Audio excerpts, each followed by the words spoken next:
एक छोटे से गांव सुखपुर की है, जहां के लोग साधारण और मेहनती जीवन जीते थे।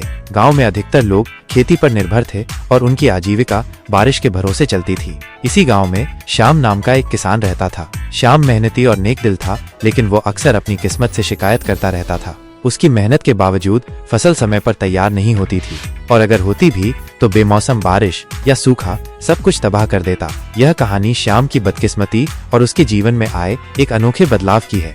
एक सुबह हमेशा की तरह श्याम अपने छोटे से खेत पर काम करने पहुंच गया। उसका खेत गांव के अन्य खेतों से घिरा हुआ था। जब वो खेत पर पहुंचा तो उसने देखा कि आसपास के खेतों में कोई काम करने नहीं आया था। अरे ये क्या, अभी तक कोई नहीं आया, लगता है किसी को अपने खेत की परवाह ही नहीं, श्याम ने सोचा।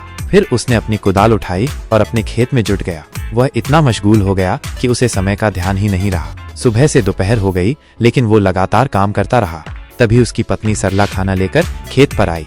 सुनो, अब काम छोड़ो और खाना खा लो, सरला ने पुकारा। उसकी आवाज सुनकर श्याम को एहसास हुआ कि दोपहर हो चुकी है। अरे, समय का पता ही नहीं चला। चलो खाना खाकर थोड़ा आराम करता हूँ, उसने कहा और सरला के साथ पास के बरगद के पेड़ की छांव में बैठकर खाना खाने लगा।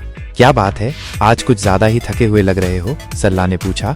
हाँ, सुबह से काम कर रहा हूँ, आसपास के खेतों में कोई नहीं आया तो मुझे लगा अभी सुबह ही है। तुम्हारे आने पर पता चला कि दोपहर हो गई, श्याम ने जवाब दिया। तो तुमने थोड़ा आराम क्यों नहीं किया और ये लोग खेतों पर क्यों नहीं आए, सरला ने उत्सुकता से पूछा। वही तो, ये लोग जब चाहे आते हैं, जब चाहे चले जाते हैं, और मैं हूँ कि दिन रात मेहनत करता हूँ, फिर भी किस्मत मेरे साथ नहीं देती। हर बार कोई न कोई मुसीबत मेरी मेहनत पर पानी फेर देती है, श्याम ने उदासी से कहा। सरला ने उसे समझाया, ऐसा क्यों सोचते हो, मेहनत कभी बेकार नहीं जाती। आज किस्मत साथ नहीं दे रही, लेकिन क्या पता कल सब बदल जाए, बस हिम्मत मत हारो। हाँ सरला, लेकिन ये कल कब आएगा? हर बार सोचता हूँ कि इस बार सब ठीक होगा, पर कोई न कोई परेशानी आ ही जाती है। कभी कभी लगता है कि भगवान को भी मुझे तंग करने में मजा आता है, श्याम ने निराश होकर कहा। निराश मत हो, अपनी मेहनत पर भरोसा रखो। मुझे यकीन है एक दिन तुम खुद कहोगे कि किस्मत तुम्हारा साथ दे रही है, सरला ने हौसला बढ़ाया। खाना खाने के बाद सरला घर चली गई और श्याम फिर से काम में जुट गया। थोड़ी देर बाद पड़ोस के खेत का मालिक गोपाल वहां आया।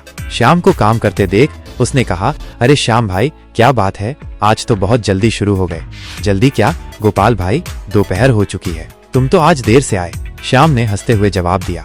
हाँ, आज थोड़ा देर से उठा तो सोचा खाना खाकर ही खेत पर आऊं, पर तुम्हारे चेहरे को देखकर लग रहा है कि कुछ परेशान हो, गोपाल ने कहा।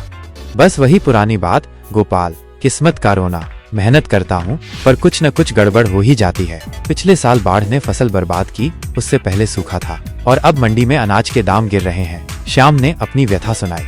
गोपाल ने गंभीरता से कहा, श्याम भाई, हम दोनों के खेत पास पास हैं। जो मुसीबत तुम्हारे खेत में आई वही मेरे यहाँ भी थी, फिर भी मैं अपनी किस्मत को नहीं कोसता। मेहनत का फल जरूर मिलता है, लेकिन कभी कभी हमें खुद अपनी किस्मत बदलने के लिए कुछ नया करना पड़ता है। मतलब, मैं समझा नहीं, श्याम ने उत्सुकता से पूछा। तुम खेती के अलावा और क्या करते हो, गोपाल ने सवाल किया।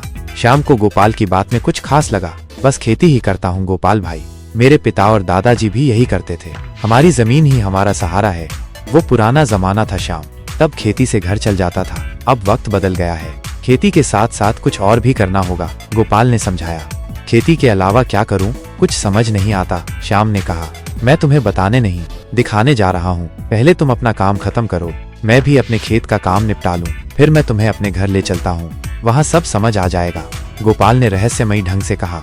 मूल्य, यह कहानी मेहनत, धैर्य और बदलते समय के साथ नए अवसर तलाशने की सीख देती है। श्याम की कहानी दर्शाती है कि केवल किस्मत को कोसने से समस्याएं हल नहीं होती। मेहनत के साथ साथ नए रास्ते खोजने और बदलाव को अपनाने से जीवन में सकारात्मक बदलाव आ सकता है।